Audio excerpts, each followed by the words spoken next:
lot of magazines and interviewers and stuff tend to be very interested in the racial things. Did you know I was an albino? Yeah, I know, right?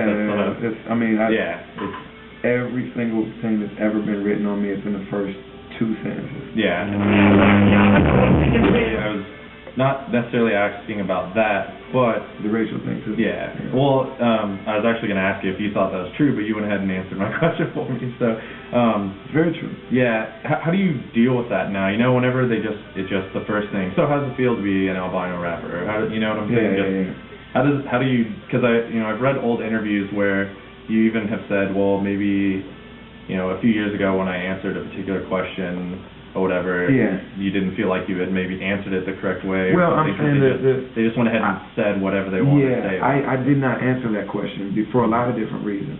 That I'm saying identity is a really complex thing, and it shouldn't influence your music or. Well, I mean, it does. It does. You know what I mean? Like, identity has a lot to do with my music, and in a way, that's what this album is about. It's saying set your identity aside and just be human for a minute.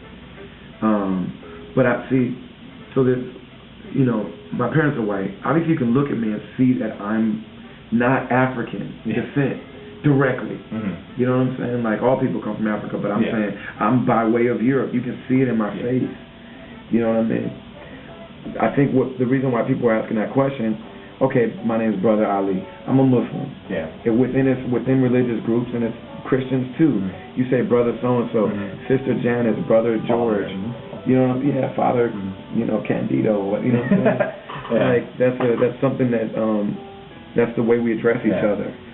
And it's like a mister or something. Just Exactly. And also, that name means something to me. When I say that, it's that I'm always, I do little things to remind myself that I'm of the people. I'm not on a different level of the people just because I make music. Yeah. I'm from the common people, always, forever. But I'm saying being an albino, I was a complete outcast from everything. Yeah. And so I was embraced by certain individuals, but not by any group. And I never, because of the way I grew up, and a lot of the individuals that embraced me early on and taught me the things I need to know, it seemed like they were all African American now. And I'm not talking about a 16-year-old kid who decides he want to listen to rap. You know what I'm saying? He puts his hat on backwards, starts saying the N-word and wearing his pants too low. I'm not talking about a fucking clown. I'm talking about when I was a little kid, I was taught life by African American men, women, and my peers. And those are the first people I ever felt human around. Those are the first people that I ever felt like I mattered and that I was a person. And I felt comfortable, and I felt like I could be myself and tell the truth and laugh and cry and fight and be myself. So when they would straight up be like, what race are you? It felt to me like they wanted me to say, I'm white, so that they could be like, yes, there's a white guy let's go. You know what I mean? And a lot of them didn't cover hip-hop until white people were doing it. Yeah. And I feel a certain kind of way about that. And so I didn't want to be a part of that shit. So I was just like, what? So I would say, well, what do you think? And they would tell me what they thought, and I'd be like, well, there you go. You know what I mean? And I was kind of funky about it. I had an attitude. So you said, you're inspired, I'd say, by hip-hop artists from, the golden age of hip-hop, like KRS-One and Rakim. Who currently, aside from Rhyme Sayers, what other artists do you think you would kind of love like? Love The Roots and Mos Def. Good. Jay-Z was a huge inspiration to me.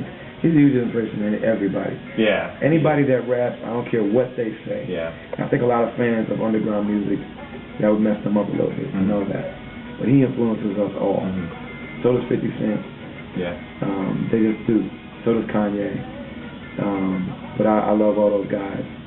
I'm such a huge Mos Def fan. Yeah. I would say Jay-Z and Mos Def are my favorites. You know what I mean? Just in terms of they give me joy when I watch them or listen to them or see them or perform. Like, they make me happy. You know what I'm saying? To hear influence. Like my first tape that I made, Rite the Passage, you can hear how much I was listening to Mos Def. Yeah. And that sucks. Like, that's never a good feeling.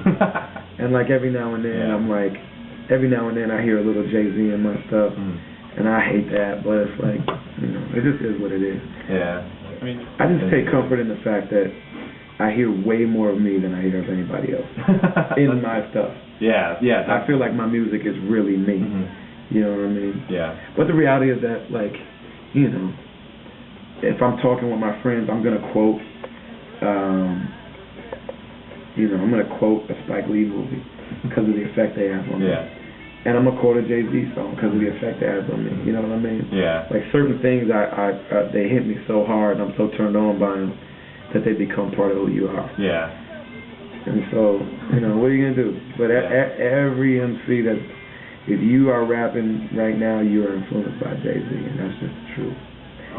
Thanks a lot, and Brother Ali's Us is out right now, so go pick it up. Download it off iTunes. Pick it up. FifthElementOnline.com. There you go.